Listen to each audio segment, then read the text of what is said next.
not a very long presentation, this one. I'd like to introduce the first of the Stuart kings, King James, and this is what we now call Jacobean England.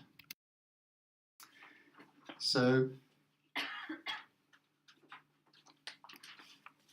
the accession of James I, accession is what the technical word for taking the throne, becoming the king or queen. The accession of James I is starting. Okay, the register. Yeah, make sure that goes around. If you remember way back when we were talking about Henry VIII, we talked about his sister Margaret Tudor marrying the King of Scotland, and so you've had Henry VIII with his 3 children, and after that there aren't any surviving Tudors left. The family has died out. Elizabeth didn't have any children. And so the succession passes on naturally to the closest relative, which is, okay, going back to the grandfather, his daughter who's married here, the King of Scotland, and going through James IV is the one she married. James V would be her son. Then Mary, Queen of Scots, whose extraordinary story we looked at last week. And then her son, James. He is James VI of Scotland, and he then becomes James I of England. So he's both. He's James VI, if you think it from the Scottish point of view, he's James I from an English point of view. Okay? It's one of those funny situations that happened from time to time. We saw it a little bit when the Wars of the Roses came to an end. One of those tricky situations where, in this case, the English have to say, excuse me, James, we're really sorry about your mum. Okay, we're really saying we didn't want to chop her head off, but we did. And we're sorry about it, okay? But if you want to be our king, we promise we won't do that to you, okay? I mean, you'll be okay with us. James was very confident about the whole thing.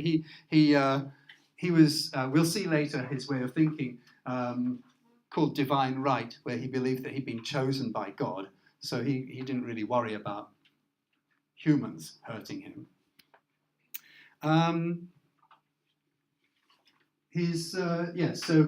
Just going back over the history there, Henry VIII's sister married James Stuart, and when Elizabeth died with no direct heir, it was Margaret's great-grandson, James VI of Scotland, who then became the King of England. And England and Wales were together already since before the Tudor times, really. They had been united. And then since 1542, in Henry VIII's time, the English had been claiming Ireland as well. Scotland, though, had been an independent and continued to be an independent country. It actually didn't unite formally with England until the 18th century, so quite a long time after the period we're talking about today. And Ireland didn't become part of the United Kingdom until 200 years later, in 1801. But once James became King of England, the 4 countries were really pretty closely linked, even though they weren't, Scotland and Ireland weren't technically part of the United Kingdom the way they later became. The connections between the countries became very much stronger. And so here we are, as I say, from the point of view of religion, he had the idea that he was king because God had chosen him to be king. And his attitude towards religion is really one of the big things that shapes and forms the period. So, yeah, the idea that God had chosen him was called divine right. And divine right is going to be pretty important in the case of, well, partly of James, but more so in the case of his son, Charles, the next Stuart king. We'll see his story later on. So he didn't just, of course, feel that he'd been chosen as to be the king of England, but also that he'd been chosen to be the head of the Church of England. And he took this very seriously. And he was quite a scholar, so he developed his own scholarship about religion and thinking about religion, and he engaged very, very fully with the church on what its policies were, what its issues were. And the King James Authorized Version, the King James Version of the Bible, 1611, it was, you know, even like when I was a child, it was still it was the Bible that we used. Then they came along and they called it the New English Bible, and then there was the New International Bible, and I don't know what. But there were translations that tried to put it into modern English, because by this time the English was getting a little bit old-fashioned from James. James's time. The grammar was a little bit different, the spelling was a little bit different.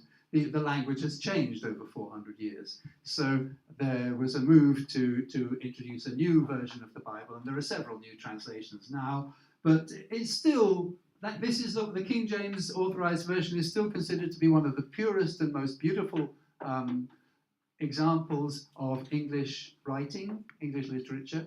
I mean, it is, it's a work of literature. It's not, it's there alongside Shakespeare, and they're both from the same period. It's Shakespeare's English, the same period. So these two huge works of tremendous historical and literary importance, Shakespeare and the Bible, they both come from the same period.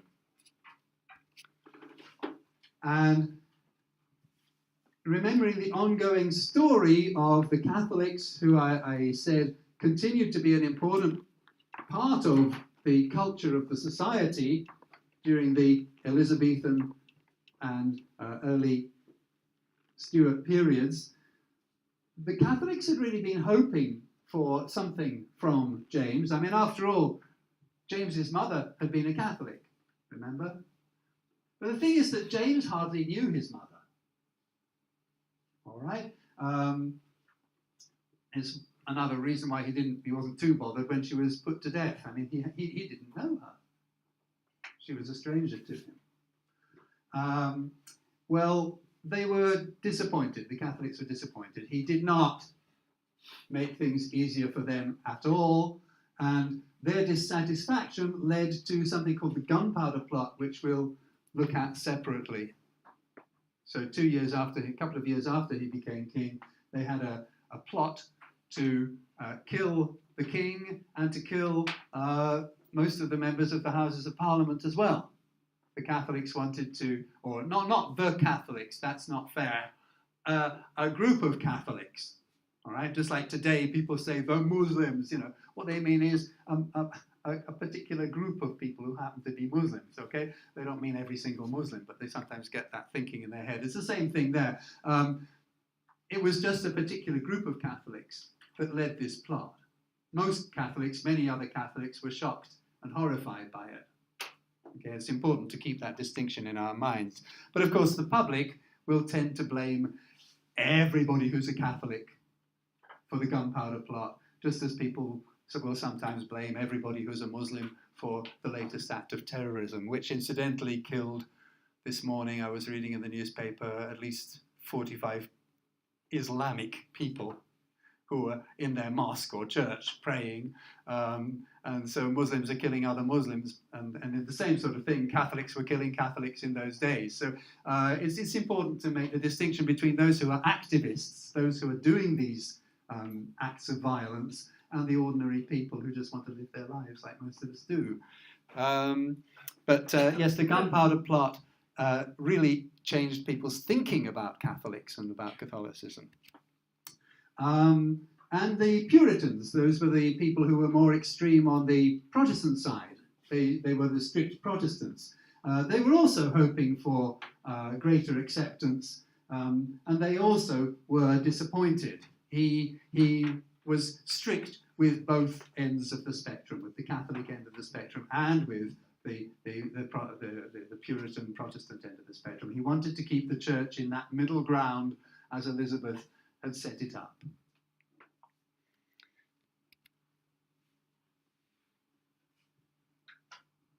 Yeah. Okay. There's something else going on there. No? Sorry, I did this a while ago and I've forgotten how I say it. Setting aside the religious aspect, he was also quite an academic. He was quite a scholar. And yeah, some of that was connected with religion, but some of it was connected with other things. Here are some of, well, here are the books that he wrote, basically. Okay.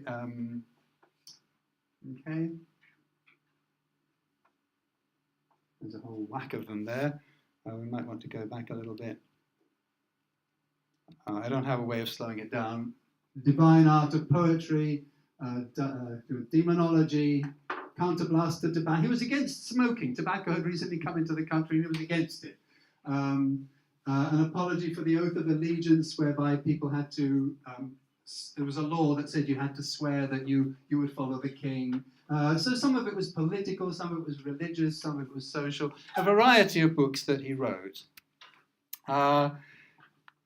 As I say, ranging from the use of tobacco, which had been in the country for about 25 years, and which he was against. And out of all these different books, there's one that I'm going to pick out here to take a closer look, because it's quite significant for that period.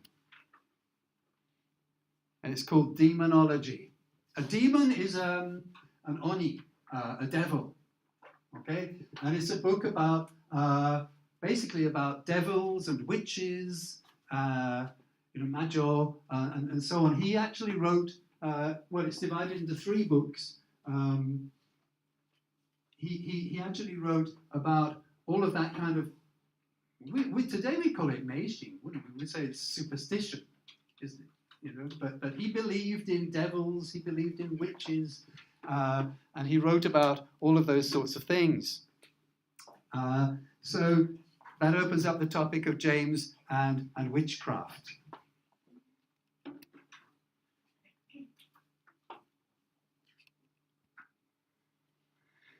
It's a book, basically, I mean, although it says demonology, it's more about witches than about demons. And like a lot of the people in his day, James really believed in witches. He believed that there were people who worshipped the devil, who made spells, magic spells, and it was all ijiwaru. Okay, that's what he believed. There was no sort of Harry Potter idea of witches who were on the good side and witches on it. If you were a witch, you were bad. Okay, the church was the good side, and witches were the bad side. And thousands of people were put to death in Scotland. More than 4 or 5 or 6 times as many as were put to death in England. Scotland was one of the badly affected places where they did this. Most of the people who were put to death as witches were, of course, women. And in England, about 1,000 during those 2 centuries. So during our Tudor and Stuart period. And that ties us again in with our friend William Shakespeare, who wrote a very famous play called Macbeth, which features 3 witches.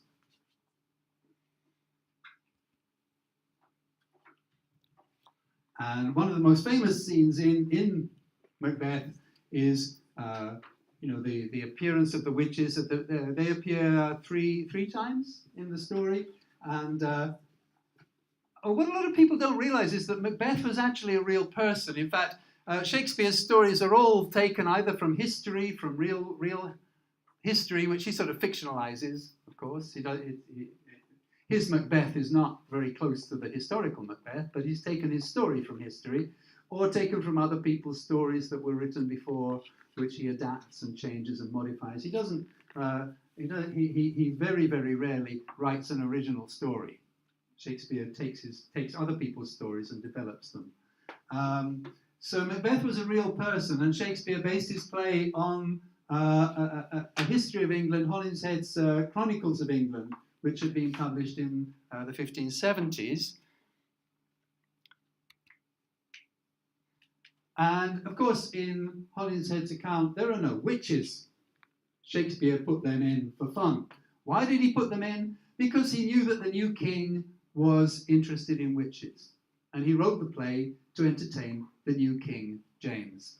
So he put the witches in to please James, knowing that James had written a book about witches. Okay? So that's an example of how Shakespeare's stories, on the one hand, the story goes back to historical circumstance and Scotland in the Middle Ages with the King Macbeth, and on the other hand, connects very closely with political things that are happening inside England at that time. So one of the reasons why people are fascinated by Shakespeare is because he does that kind of thing. So, yeah, witches.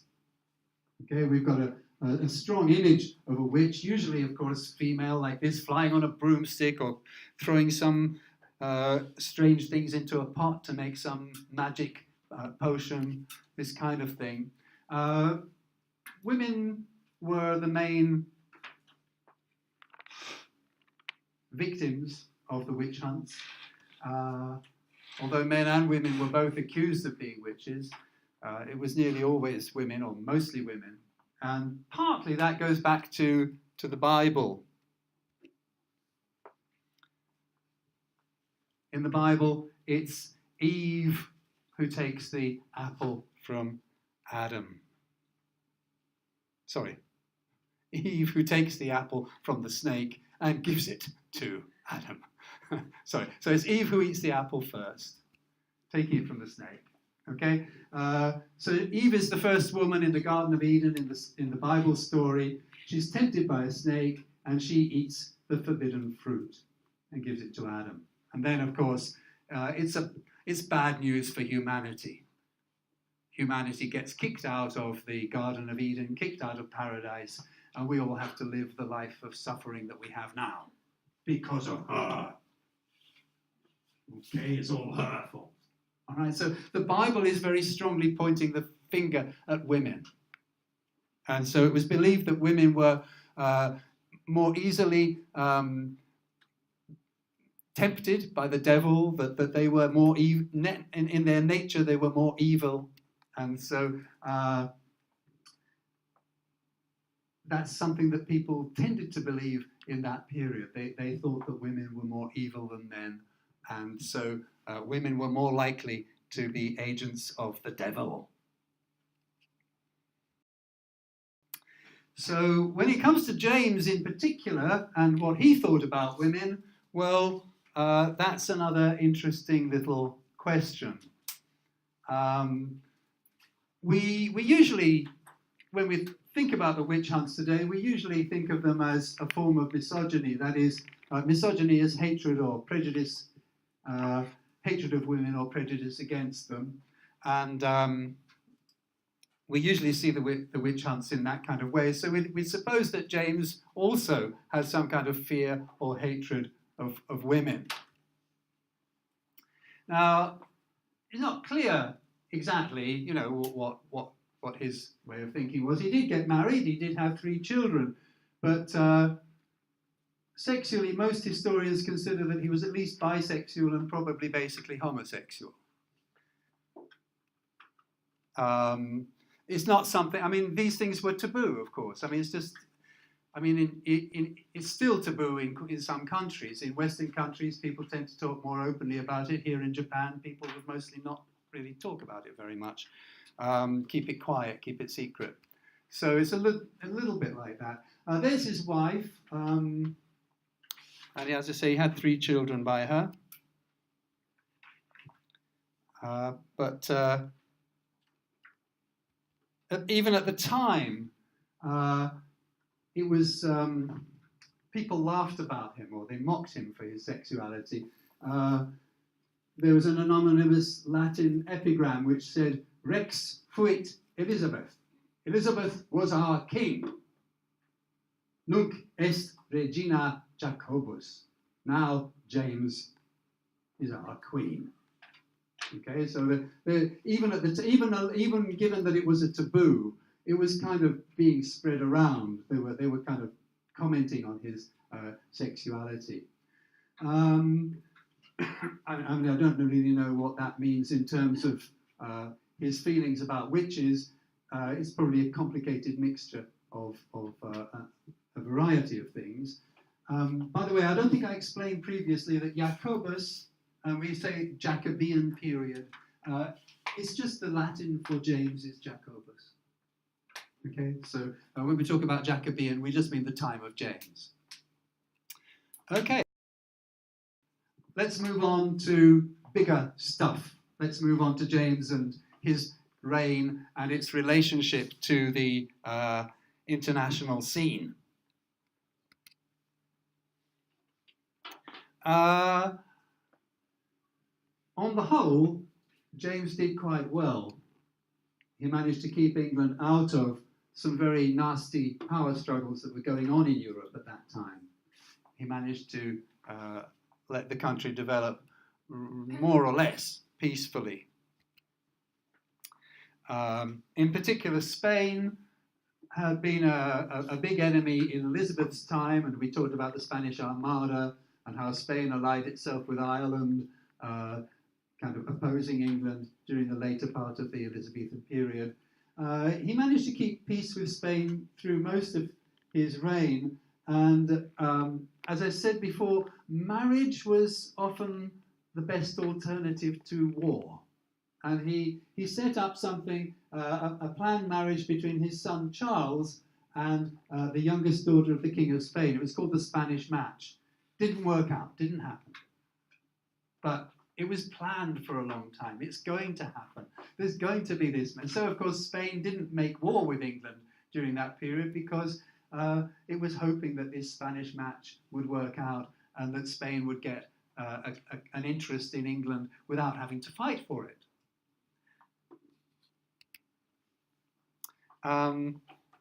Years and years went by. The English Parliament didn't want Charles, James's son, to marry this Spanish princess, mainly because, of course, she was a Catholic. They weren't happy with the idea of the future king, which Charles was going to be the future king, marrying a Catholic princess. They wanted him to marry a Protestant. But after a lot of delay, and finally, Charles said, okay, I'm tired of letting Parliament tell me what I can do and what I can't. I'm going to go anyway. I'm going to go off to Spain. I'm going to win Maria Anna's heart. And, I'm going to go there on my horse and dressed up like the prince that I am. And I'm going to win her. I'm going to win my fair lady. Well, unfortunately, she hated him. Okay, as soon as she set eyes on him, she hated him. She just did not like him. Right? She wasn't interested in him at all. And so the Spanish match was off at a very personal level. Not for political reasons or anything, but because she did not like him. And then the other big thing that was going on in Europe at this time was the 30 Years' War, which was one of the nastiest wars. Violent, horrible things happened. And for a lot of it, England was out of the picture. England was not involved, which was a good thing for England. Part of that was because of James's daughter, Elizabeth, and she married the Elector Palatine. Now, Germany was a very complicated area in those days. There were lots of little principalities, little areas that had their own peculiar arrangement.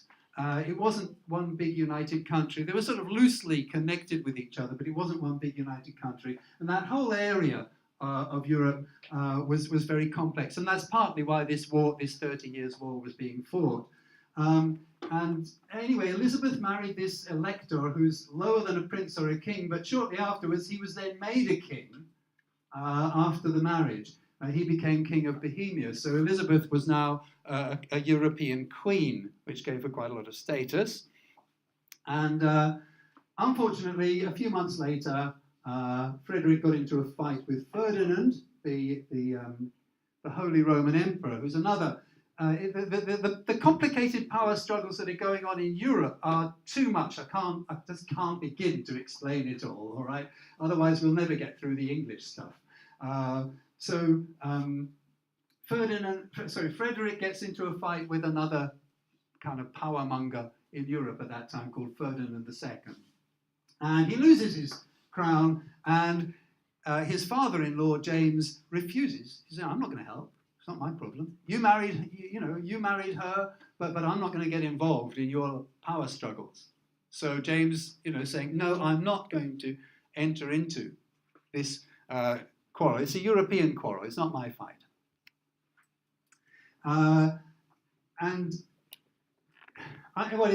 saying it's a good decision on James's part because we got this ruinous war that tore through Europe, tearing European countries apart for 30 years, and basically James managed to keep out of it. Of course, there's another way of looking at history and saying, yeah, but if James had got involved, he might have been able to change it, and it wouldn't have been the way it was, but that's another story. The way that we've got it is that it was a horrible war, and England was geographically and politically removed from a lot of nasty stuff that was going on at that time in Europe.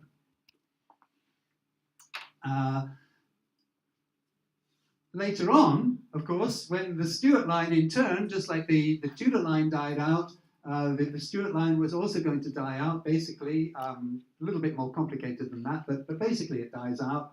And then the throne of England goes to the descendants of this Elizabeth, all right? James's daughter. The throne then goes to the Hanovers through Elizabeth, and that's the same line that continues today. Elizabeth, our Queen Elizabeth now, Queen Elizabeth II goes back to that dynasty. Okay, so that's a sort of basic picture there.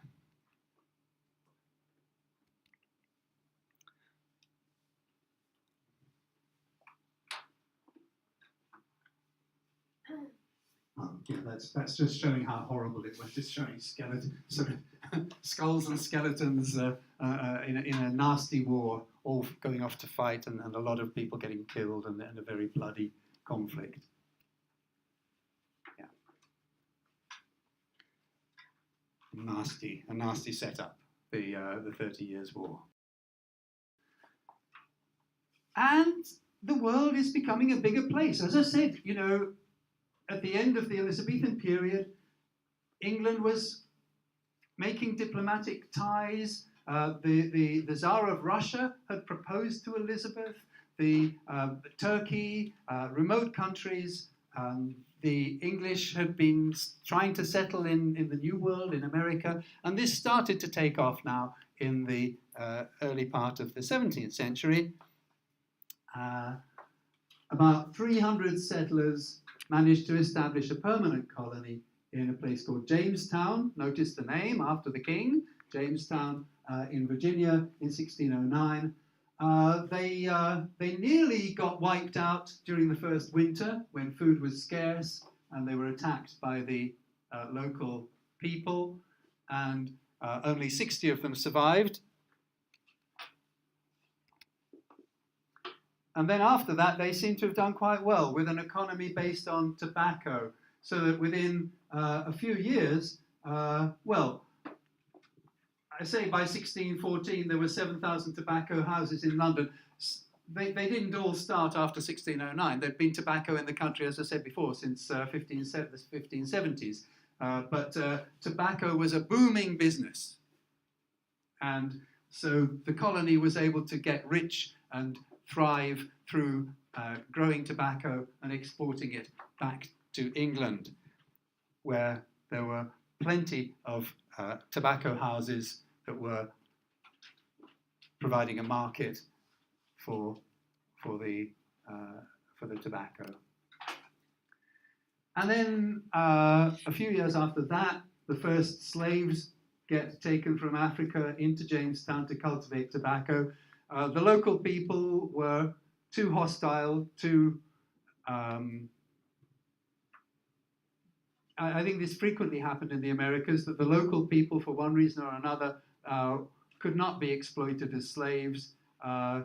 It would be either like, look, you can kill me, but I'm not doing that. Okay, so and that's what happened. They got killed. As you know, the Native American people were all but wiped out by the white settlers. So this started something called the Slave Triangle. Later on, that became a central part of the Western trading of the British Empire. We'll look at the pattern of the Slave Triangle a little bit later on. The founder of the colony is also famous for someone you probably have heard of mostly through Disney. Well, she's a real person, Pocahontas. She married the founder of the colony. Again, there was a lot of kind of showing off, like the story is something like he's in the Native American village, they saying, we're going to kill you, and she jumps in front of him as a little girl and says, save him, save him. And it's not clear whether that was a local custom to pretend, it was a kind of tatemae, that they weren't really going to kill him. Or whether it was really his life was in danger. But anyway, it started off like that, and she grew up, and a few years later he married her. That's the story. And it would have looked something like that, okay, in its early days. But by the late 17th century, it was abandoned, and they set up another colony. There's no Jamestown there today. This would be, when I say early days, this would be sometime later on in the 17th century. I'm not sure exactly, but sort of later part of the 17th century, when it had developed into a little village, really. And they moved it away because the ground was swampy and not suitable, really, to live on. So eventually they moved to another area. But by the time they left Jamestown, there were other colonies set up along the coast, and British occupation, English occupation of the Americas was getting underway. And the other thing relating to America, of course, is the Pilgrim Fathers, who you might have heard of. Now, I don't want to get too deeply, again, I don't want to get too deeply into European history, I don't want to get too deeply into American history, but it all connects with England at this time. So I'll say a little bit about it. The Puritans, as I've already said, did not have a good time with James. He was pretty strict with Puritans, just as he had been, just as he was with Catholics. Now there was a group of these Puritans who were called Brownists. They were followers of a man called Robert Brown, and he was what was called a Congregationalist. That means the way that it's to do with the way the church was organized. He wanted the church to be organized so each church was independent. Instead of having a pyramid structure where the people at the top would tell the church, tell the people of the other churches, the kind of authority went down from the top. He just wanted each church to be independent and follow its own path. That was called Congregationalism. Well, actually, funnily enough, he changed his position. Okay, he had changed, even under Elizabeth, he had changed his position, but the people who followed his way of thinking were called Brownists, even though Brown himself wasn't a Brownist anymore, if you see what I mean. So these people were particularly attacked by the government because they were kind of anarchists, really. They didn't want structure. They didn't want a structure of authority, and this was dangerous politically at that time. So, what did they do? They got together and left. A group of them, not all of them Brownists, but a lot of them Brownists, set off in a ship called the Mayflower and decided to set up make their own life in a new country, in a new world where they wouldn't have to follow anybody else's instructions. So they wanted to have their own churches, and they weren't allowed to do that by James. Indeed, nowhere in Europe really this kind of thinking was getting people persecuted all over Europe. So these are called the Pilgrim Fathers, and they're sort of basically the founders, or they're considered to be the founders of modern America. As we saw, they're not really, because there were other people like the Jamestown people and other colonies that were basically about money and trading and sort of that sort of thing. But this religious group is sort of sentimentally referred to by the Americans as sort of their spiritual origins. And then finally, is this finally, or is it certainly pretty far down the list here? Yeah. James and his relationship to Parliament. So I'm going to go back to this idea of divine right, and also the problems of the economy. Elizabeth had done quite well, and the country had recovered economically from some of the crisis that had been created by Henry VIII. But there was still a debt of £350,000. Doesn't sound all that much in today's money, but in those days was a fairly considerable amount of money. And basically, James was, it's like, you have to imagine Scotland, being King of Scotland. Well, what was Scotland? It was a cold country. It was a fairly, life was fairly simple. People would eat, well, what? They didn't even have mugi, auto mugi no. So they would have oats rather than wheat. They would have very few vegetables, which grew. They were talking about the mountains. Much of Scotland, this cold mountainous area. Sheep were about the only thing that the animals that people could reasonably keep. So people would eat an awful lot of mutton and oatmeal, and life was fairly simple. You can imagine that when he came to England, it was like going into luxury. He just went mad. Oh, you mean I can have fresh eggs, and I can have bacon, and I can do this every day?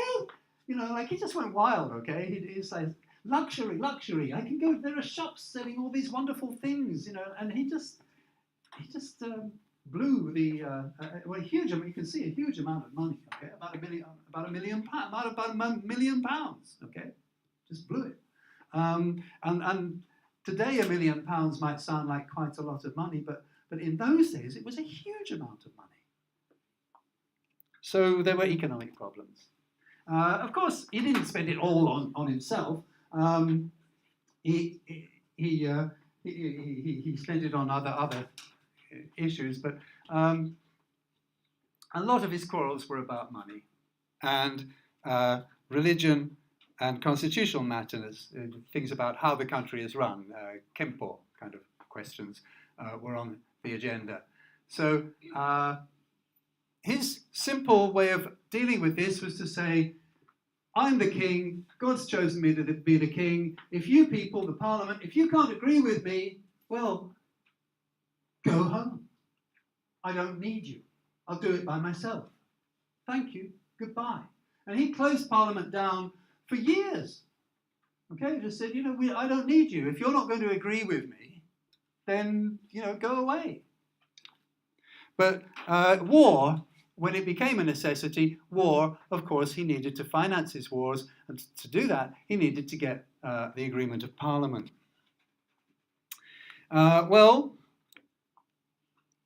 He left the country in a severe economic depression, to be honest, by the time he was finished.